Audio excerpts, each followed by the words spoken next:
স্পিকারের চেয়ার থেকে বারবার এই অনুরোধ আমাদেরকে জানানো হয়েছে, আমরা এটাকে রেসপেক্ট করি। এই বিলটা কোনো সময়ের সীমার মধ্যে বন্দী নয়, সময়ের কোনো বাধ্যবাধকতা নেই।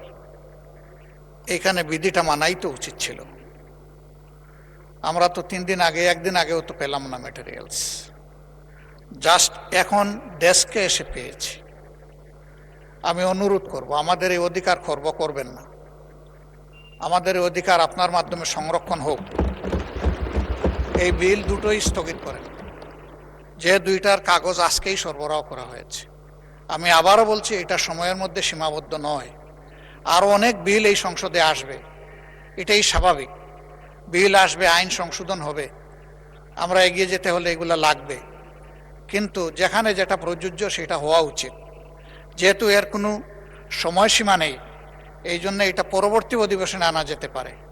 আমি অনুরোধ করব যে এই আলোচনা এখানেই স্থগিত করা উচিত।